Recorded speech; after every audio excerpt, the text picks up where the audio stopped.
couldn't look you in the eyes. You're just like an angel.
Hey, good evening everyone, and welcome to From the Other Side, broadcasting tonight live from Minsk, Belarus.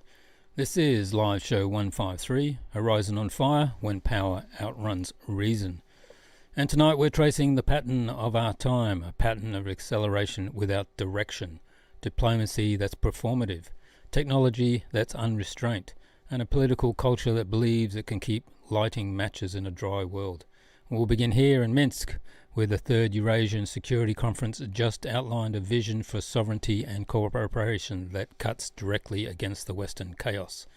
Then we'll turn west to Ukraine, where the war has become a loop of money, weapons and denial. After that, we'll step into the most dangerous theatre of all, the new arms race and the fading nuclear taboo. We'll also explore how the illusion of control, the belief that catastrophe can be managed, and is backed by the heart of the Western strategy. Then we'll move into the digital frontier with the EU's voluntary digital identity system that's being built to eliminate choice entirely.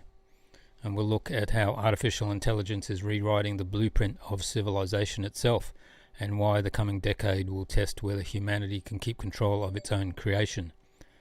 And of course, finally we'll end where control still exists, on the ice at Minsk Arena, where Dinamo Minsk continues to prove that structure, teamwork and courage still beat chaos. This isn't a broadcast about one country or one conflict, it's about the system, the global machine that's lost its brakes. And tonight, we're not just watching the news, we're watching the horizon burn.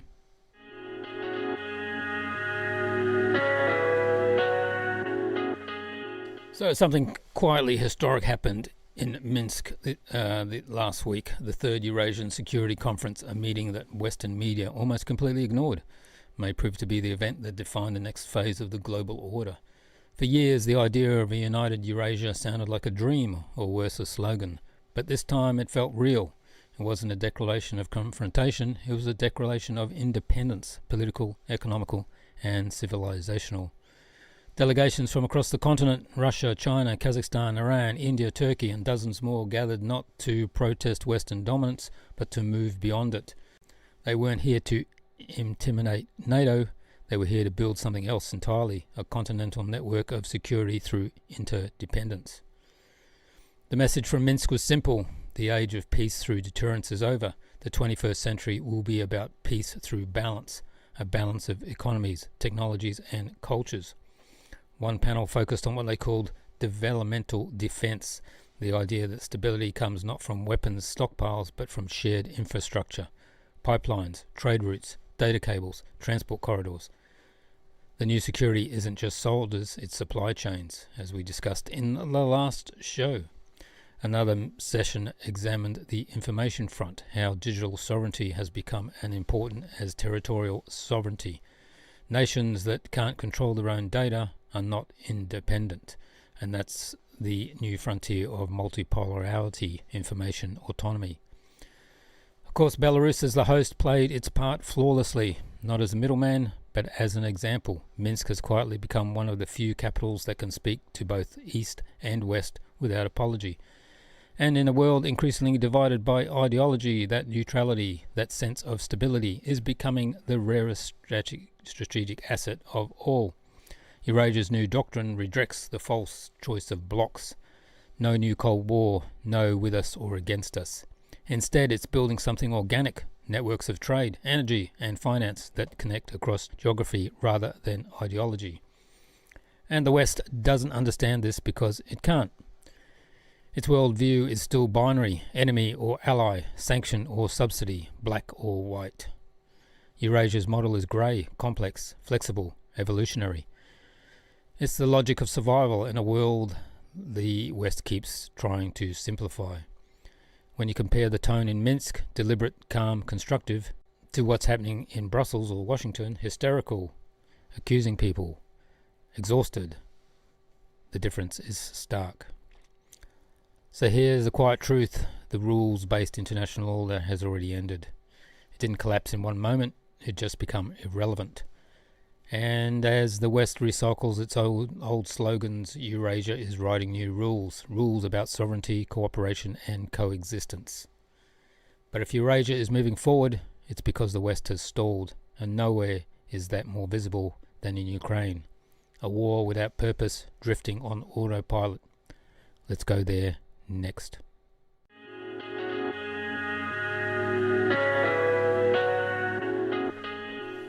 The Western diplomats keep flying into Kiev, the same handshakes, the same slogans, unwavering support, as long as it takes. But for 4 years in, nobody can answer the simplest question. Support for what? The West still has no coherent strategy for Ukraine, no definition of victory, no plan for peace, only process and profit. The latest invention is something called Plural Initiative, P-U-R-L. Sounds like a tech startup, but it's just bureaucracy with a better branding. The idea is the US sells weapons to its European allies. The Europeans then pass them to Ukraine. Washington says this ensures accountability. In reality, it ensures profitability. Billions in new contracts for American defense firms. No end game in sight. The logic is circular. We fund weapons to keep the war going, and the war continues because we keep funding the weapons. A US ambassador recently summed it up. I think it's working, but we can always do more. Working towards what? Ukraine's air defense systems burn through $1 million interceptors to shoot down drones that cost $50,000. That's not strategy, that's arithmetic suicide. Sanctions tell the same story. 19 rounds so far, a 20th on the way, each one trumped as divisive, each one absorbed by Moscow and rerouted through Asia. The EU calls them pressure measures. Economists call them self-harm. Factories close in Europe, trade reroutes to China. Sanctions haven't changed the war, they've just changed supply chains. And while Brussels announces unity, its own citizens are paying for the illusion. Energy costs, inflation, industrial collapse. Sanctions have become a substitute for strategy. And meanwhile, in Kiev, calls the front stable. It's not. Russian forces keep advancing in the east. Pokrovsk, Minora, Kupiansk, Ukraine is losing ground, losing men, and losing options. Zelensky's daily briefings now sound like motivational podcasts. Resilience, hope, courage, words to fill the silence where results should be. Diplomacy is in the same fog. Western media mention a 12-point peace plan. Zelensky says he hasn't seen it because it doesn't exist. Russia, by contrast, repeats the same message: neutrality, demilitarization, denazification, recognition of new borders. You can dislike their terms, but at least they have terms. The West has slogans, not strategy. It's fighting a war of narratives against a country fighting a war of positions. And the cost? It's not borne by Washington or London or Brussels, it's borne by Ukraine. Every new shipment, every new promise, every new photo op in Kiev, it all costs lives. Young men drafted, families displaced, cities turned into logistic hubs for foreign interests. This isn't leadership, it's inertia dressed as virtue. The war continues because nobody has the courage to stop it, and behind that inertia sits the most dangerous illusion of all, that escalation can be managed, that deterrence can be performed like theatre. But the last time illusion dominated politics, the world almost ended. So let's talk about that.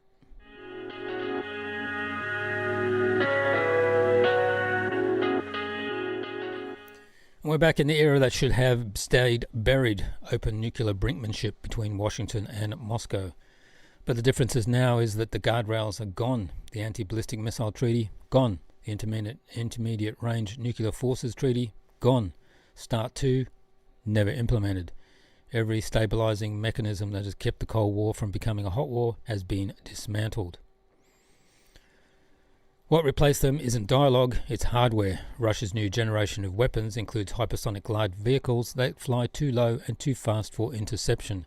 Missiles like the Avangard can maneuver at Mach 20, change directions mid-flight.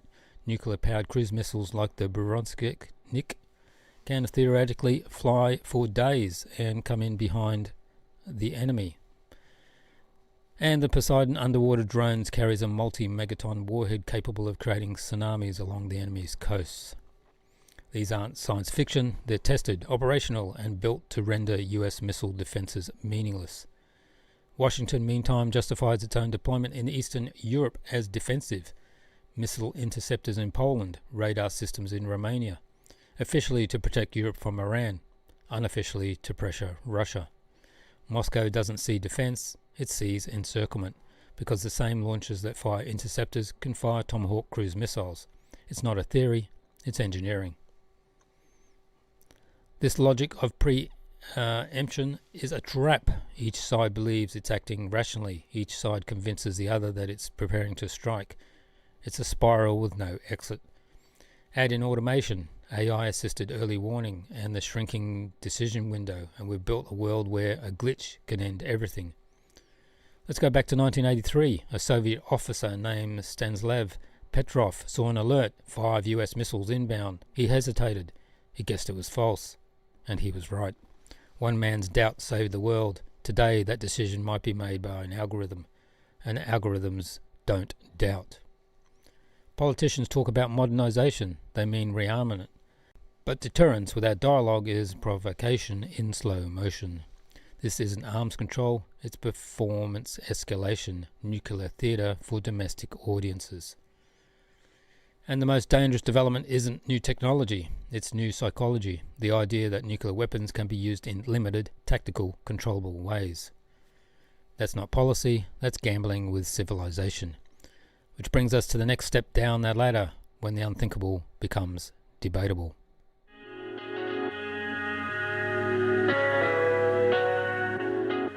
So, once upon a time, even speaking about nuclear use carried morale weight. It was unspeakable, not because of censorship, but because of conscience. That's gone. Now we hear phrases like tactical, limited, demonstration strike, as if apocalypse can be localized. Hiroshima and Nagasaki killed over 200,000 people. Those bombs were crude by today's standards. 15 and 21 kilotons. Today's warheads are hundreds of times stronger, yet our fear is smaller. We point to rebuilt cities and say, see, they recovered.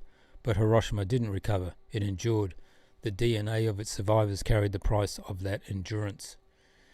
We've rationalized the irrational, dividing weapons into strategic and tactical, as if scale changes morality. Strategic annihilates the planet, tactical annihilates a city. Either way, civilization ends. During the Cold War, both sides knew this instinctively. They built treaties not out of trust, but out of fear. Now that fear has eroded, replaced by clinical fascination with options. Think tanks in Washington publish nuclear use scenarios. TV panels debate controlled escalation, and each conversation chips away at the taboo that once protected us. We forget how close we come before 1983, the Able Archer exercise mistaken for a real strike. 1962, the Cuban Missile Crisis, a single submarine commander away from firing. The world survived because human beings, not algorithms, were making those decisions, and they hesitated. But hesitation is disappearing. AI-assisted targeting, automated alerts, machine learning built into command structures, all built to remove hesitation. The next Stanislav Petrov might not exist. Russia's new doctrine allows nuclear response to conventional threats. The US has said the same. Each side claims this prevents war. In reality, it lowers the threshold for one. When both superpowers believe that limited nuclear use is viable, that's not deterrence, that's temptation. The nuclear taboo was never technical, it was psychological. It was the shared recognition that survival matters more than dominance. And the only real safeguard left is memory. If we forget Hiroshima, we'll repeat it. If we normalize nuclear language, we'll normalize nuclear action. That's where we are now, a species rehearsing its own extinction in polite language. From nuclear control to digital control, both rely on the illusion that power can be managed. Now let's look at the next illusion.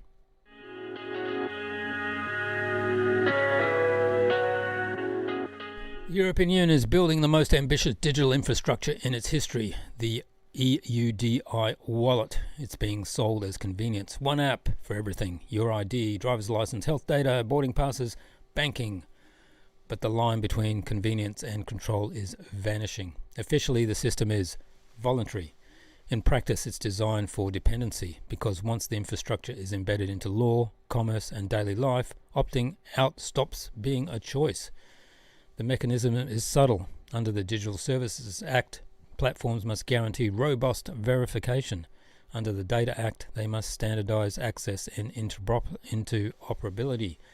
The fines for non-compliance are enormous, so naturally big tech will opt for the EUDI wallet to protect itself. And when they do, it becomes the default method for logging in, buying, traveling, and communicating. In a few years, Verify with EUDI will replace sign-in with Google, and voluntary will mean mandatory by design. The EU calls this trust infrastructure, but trust enforced by code isn't trust, it's coercion through architecture. When identity, finance, and access merge into one credential, whoever controls that credential controls participation in society. You don't need to outlaw dissent, you just revoke verification. It's the soft version of a social credit system, decentralized, polite, and efficient. This isn't dystopia, it's happening. Governments will use it to verify taxes, benefits, health access. Corporations will use it to track purchases and preferences. Banks will link it to KYC compliance, and soon your life becomes a continuous login. Proponents call it freedom through technology, but when freedom depends on an app, it's not freedom, it's permission. The digital ID is the political descendant of the COVID passport, an emergency measure turned permanent feature. It's surveillance disguised as safety, wrapped in efficiency. And when, like every other overreach before it, it starts with a promise. You have nothing to fear if you have nothing to hide.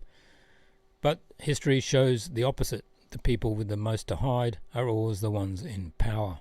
So while Brussels polishes its rhetoric of trust, the real message is simpler. You'll own your identity until we need to verify it. That's the quiet revolution of this century, the shift from governance to programming. And it's being accelerated by one technology that no government can keep up with: artificial intelligence.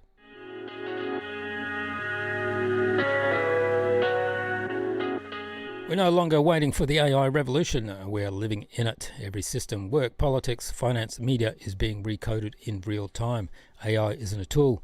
It's a substrate. It's the environment everything else is now runs on. The first impact is on work. The traditional 9-to-5 job is dying. Routine, labour, data entry, analysis, drafting, coordination is being automated away. Entire departments are shrinking into teams of managing fleets of AI agents. Productivity rises, wages don't. The new economy isn't about roles, it's about capabilities. The winners won't be the coders or the executives, they'll be the choreographers, people who can blend machine output with human intuition. Next comes creativity. AI studios can take one idea and produce hundreds of formats, video, audio, code, design, instantly. The result is abundance without authenticity. Every brand, every person, every thought competes in a flood of synthetic noise. Attention becomes the only scarce resource. Then becomes governance. AI will be already being used for sentencing recommendations, border security, finance audits, and military targeting.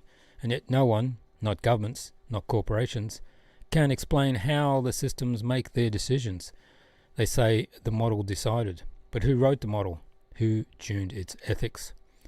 AI amplifies whatever it finds. If it finds bias, it scales bias. If it finds greed, it industrializes greed.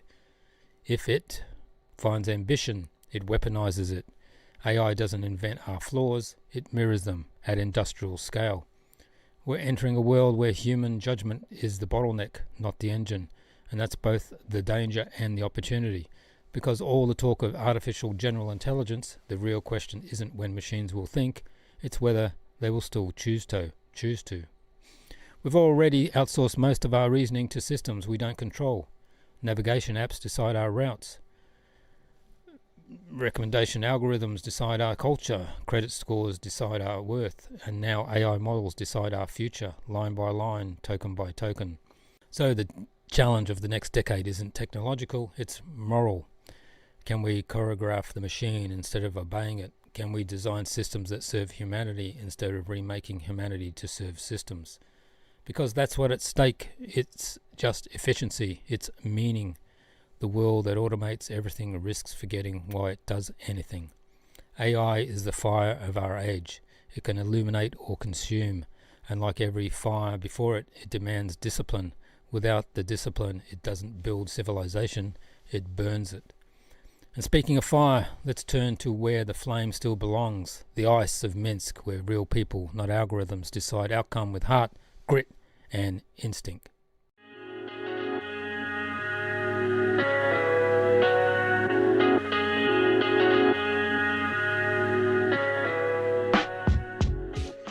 This week's KHL games with Dinamo Minsk in the Minsk Arena. Home games was with CSKA, AK Bars and Lada. The first game, Dinamo Minsk kept rolling, 5 straight wins. Now, after a gritty 2-0 shutout over CSKA Moscow right here in Minsk Arena. It was a night that started with courage. Roman Kodovsky, a young hero who saved his brother from a fire, dropped the ceremonial puck and ended with perfection, as Vasily Dembchenko turned away every shot for his first shutout of the season. Usov broke the deadlock late in the third. Gallia sealed it and the crowd erupted. 7 straight home wins now against CSK. That's domination. Discipline, structure, belief. That's Dinamo Minsk hockey. The Bisons are charging and the rest of the league knows it. Let's see those Dynamo goals. 3 возможности в одной только смене. Там бы чуть больше удачи. Сатишвили на пятак с разворота. Бросает!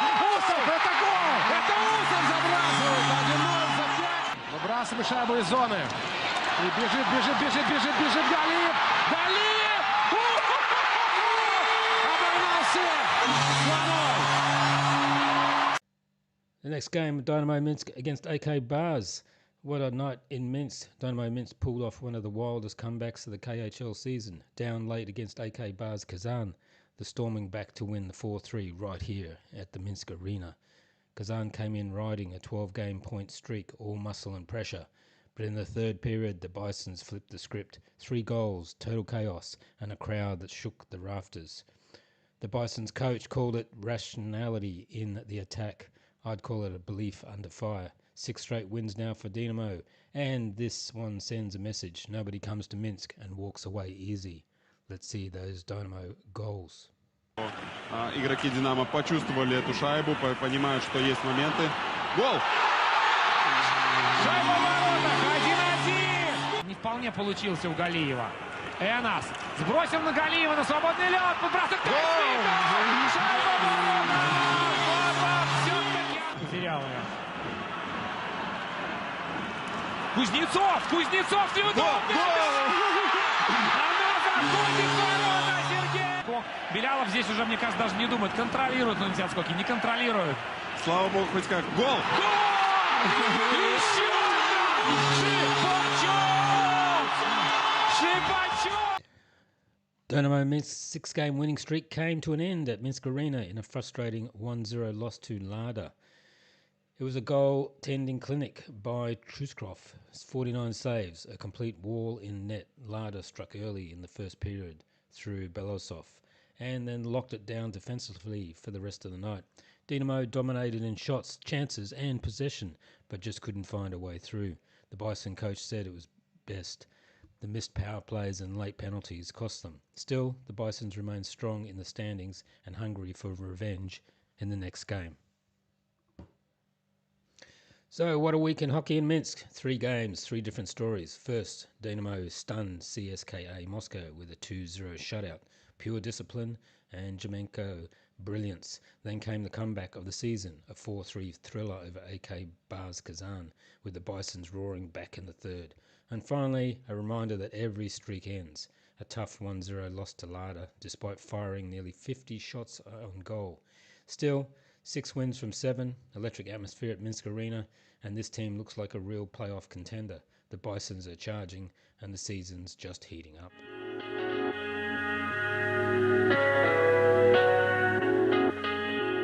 Well, tonight we've covered the spectrum of power, from the halls of Minsk to the bunkers of Washington, from nuclear warheads to digital IDs, from artificial minds to human courage.